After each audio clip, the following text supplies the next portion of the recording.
A royal priesthood.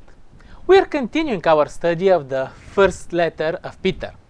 In chapter 1, Peter, addressing the Christians dispersed in the area of Asia Minor, tried to encourage them and to remind them why they chose to be Christians. Now the focus shifts and moves to what it is involved and what it is about to be a Christian. And in the first letter, chapter 2, verse 9, Peter calls the Christians a chosen generation, a holy nation. And then he explains why so. Chosen that you may proclaim the praises of him who called you out of the darkness in his marvelous light. In other words, the Gentile believers in Christ became what Israel was meant to be. What was that exactly? The second chapter of this letter tells it all. Peter uses a lot of covenant language, which brings rich meaning to the context, but his main point is on how should we be living as Christians. And God gave many instructions and principles to Moses on how were the Israelites supposed to live. Was it different for the Christians? Not much. Jesus talked a lot about how to live on this planet, how to build, how to respond, how to believe, and how to observe. If Jesus came for any reason on this planet except of being sacrificed, which was very important in his mission, it was also to show us how to live. And Peter would not invent anything new. He would just repeat what Jesus taught them. And he would say, rid yourself of any malice, deceit, hypocrisy, envy, and evil speaking. Peter describing some sort of process of separation that should be enforced by us when it comes to those behavioral patterns. And since separation is a losing experience, emptying ourselves experience, even fighting against addiction-like experience, Peter has found the substitute that fills this emptiness back in us, that will nourish this spiritual hunger continually. And he says that after you got rid of those things like malice, deceit, hypocrisy, he says, crave for the pure spiritual milk. It sounds simple and clear in theory. Stop feeding from your old sources. Crave and feed from the spiritual food that changes you. However, there is still hypocrisy among Christians, there is deceit, there is envy. We play games to each other, there is evil speaking, there is malice. Peter says, stop it. You are in this for a reason, right? Then stop these things and spend more time feeding from God. Peter is quite an artist. His visual characterization is so clear and inspiring. And what do I mean by that?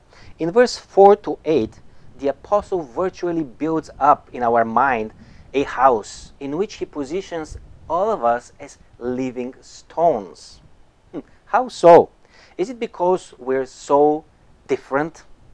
Every stone is worked and polished to form a certain shape, to fit well in between the stones on the left, on the right, up and down between all the stones? Maybe yes, and probably much more than that, but also because we are part of something that represents Jesus, the living stone that was rejected by humans and chosen by God. So somehow, and not only, but in many aspects, we are like Jesus, rejected and chosen at the same time, trusted and causing people to stumble at the same time, or as Peter puts it, holy priesthood offering spiritual sacrifices. Jesus was rejected from this world, and when we take a stand for him, we're on the same boat. With the illustration of the stone, Peter is also accenting that we are part of the same structure, forming the same unit. Jesus is the cornerstone of the church. And coming together to Jesus, we are forming the church. We are becoming priesthood, offering sacrifice. Or in other words, we are to be there for the others, serving the others. Our daily lives should be these sacrifices that brings humanity closer to God. Peter was son of Abraham by his blood lineage. And for all the Jews, this was a sacred inheritance, a privilege, backed up by a covenant, like a contract. So they were all part of God's chosen people, his holy nation. Now Peter does something very revolutionary. He extends all these privileges and responsibilities to everyone who becomes a believer of Jesus Christ. Through him, Gentile believers were becoming sons and daughters of Abraham, not by blood, but by the choice of God. It was his choice, God's choice at first, to appoint people to represent him throughout all the nations. This new addition of Gentile believers in Jesus was collectively forming, with the Jew believers now, a new chosen generation that will continue the mission given to Abraham and Israel. Just think how difficult it was for God to find someone open to him, someone whose heart was still open to put his trust in God. Slowly and painfully, from Abraham to us today, the community of those who made a choice for the God of Abraham is growing. The relationship developed, knowledge and understanding developed. And even though we still know so little, even though we're still so weak and making loads of mistakes, the most amazing victory was won. Salvation was assured, hope was reborn, and we got the privilege to become part of it. All based on one agreement with God. If you walk with me, I will make you prosper.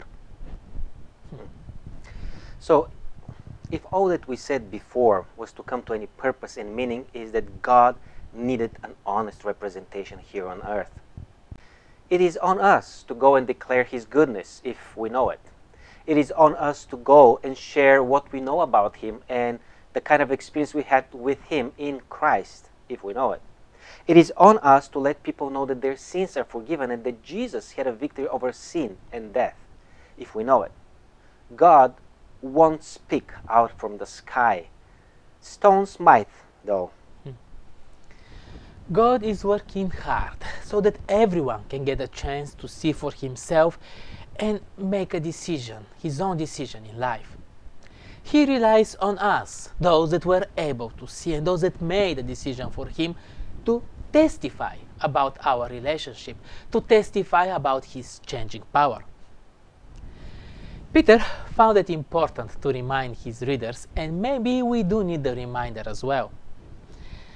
Once you were not a people, but now you are the people of God. Once you had not received mercy, but now you have received mercy. The lesson stops here, but we will continue next week with social relationships.